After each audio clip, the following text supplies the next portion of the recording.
Vamos começar então falando dessa nova promessa de emagrecimento que é o Ozempic. O Ozempic, gente, na verdade é esse remédio que foi criado para combater, para controlar a diabetes tipo 2. A própria farmacêutica, a gente conversou aí com a empresa que faz o remédio, diz que a única, o remédio só foi aprovado para uso aqui no Brasil para esse tipo de doença, né, para diabetes. Só que os médicos, vendo que um dos efeitos colaterais era a perda de peso, e várias pesquisas em cima disso, comprovaram que era seguro também usar para casos de obesidade. Mas aí tem vários critérios para se seguir. Um peso determinado, o IMC, né, que é o índice de massa corporal, precisa estar dentro desses critérios para que o remédio seja indicado também para obesidade.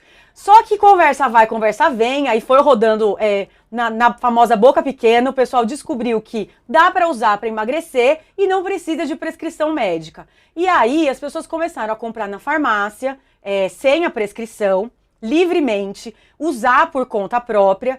E foi quando a coisa começou a degringolar de vez. Postar nas redes sociais, o que fez o negócio ainda ser mais alimentado, que eu acho que daí começam a surgir todos esses problemas, né? A Rafaela Paulo, que é produtora aqui de Universa, ela conversou com o endocrinologista André Câmara de Oliveira, que é o diretor da Sociedade Brasileira de Endocrinologia, na região de São Paulo, e ele diz que virou rotina pacientes pedirem Ozempic sem nem saber se tem o perfil certo, ou seja, não são pessoas obesas, são mulheres que querem perder uns quilos e chegam já no consultório querendo Ozempic, que vê no YouTube, porque vê no TikTok, porque dá para comprar sem nem ter prescrição. A parte da saúde, o pessoal de Viva Bem, que é a parte, inclusive, que fala de saúde, medicina, remédios aqui do UOL, eles estão preparando o material para explicar direitinho isso, como é que funciona o Ozempic, efeitos colaterais, etc. Inclusive, eu falei com a editora de lá e ela reforçou que é um remédio muito seguro, que funciona muito bem e que é muito recomendado de fato.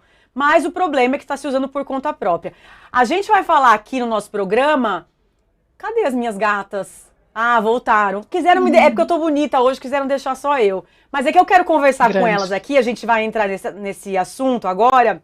A gente tem, né, pessoal, falado muito sobre aceitação do corpo. A Paola Oliveira estava aqui no nosso primeiro programa, falou sobre isso, inclusive, sobre como a mulher, né, se sente forçada a emagrecer, a ser magra, a buscar 1001 fórmulas diferentes para que isso aconteça. E como a gente está, né, até então, me parecia que a gente estava evoluindo nessa discussão, né, mais uma libertação mesmo. Mas, ao mesmo tempo, a gente vê um remédio que está acabando nas farmácias, porque a maioria das pessoas, porque a maioria são mulheres, as pessoas que procuram, vão atrás para emagrecer, para fazer isso por conta própria. Eu só queria dar uns dados aqui, porque eu falei das mulheres, e é isso, gente, não tô julgando quem quer perder peso. Inclusive, se me perguntassem, provavelmente eu falaria, vou querer perder uns quilinhos também. O problema não é esse, a questão não é essa.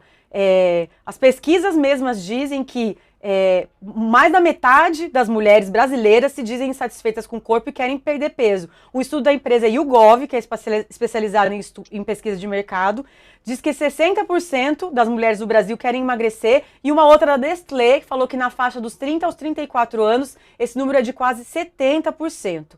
A Cris Fib conversou com a pesquisadora Maria Carolina Medeiros, que estuda padrões de beleza, né, femininos. Ela vai dar o crédito dela direitinho, mas eu queria saber, Cris, o que a Maria Carolina te contou aí sobre esse dilema, então, que a gente está vivendo? Porque sempre as mulheres, né, Camila? Se a gente pegar os dados, os homens insatisfeitos com o próprio corpo, lembra aquela pesquisa um dia que falava que os homens não se acham feios, eles se acham, a maior parte dos homens se acha bonito, tem pouca ressalva ao próprio corpo e a gente está sempre insatisfeita. A Maria Carol Medeiros estuda, assim, a socialização feminina, ela é professora, doutora nesse tema, ela fala muito dessa busca pela beleza feminina, que na verdade é uma construção social, ela fala disso no Instagram dela e ela tem um podcast também chamado Não Te Empodero sobre isso.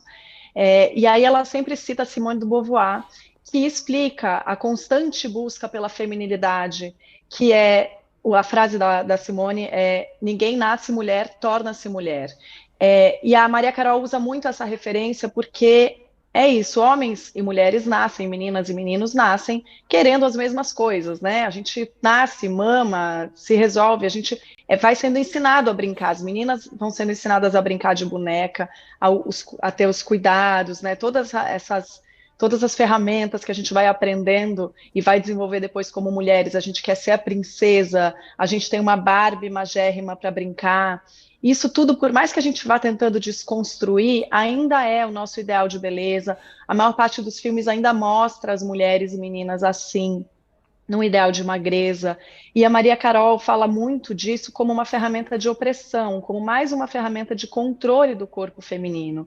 Então, depois que a gente conseguiu conquistar o direito a voto, o direito a trabalhar fora sem pedir a permissão do marido, quer dizer, a mulher ficou livre em determinados, o controle da nossa própria reprodução, né, a pílula anticoncepcional, o direito ao aborto, que ainda não é pleno em todos os países, mas uma outra ferramenta de controle é essa de ter que encaixar a gente em determinados padrões.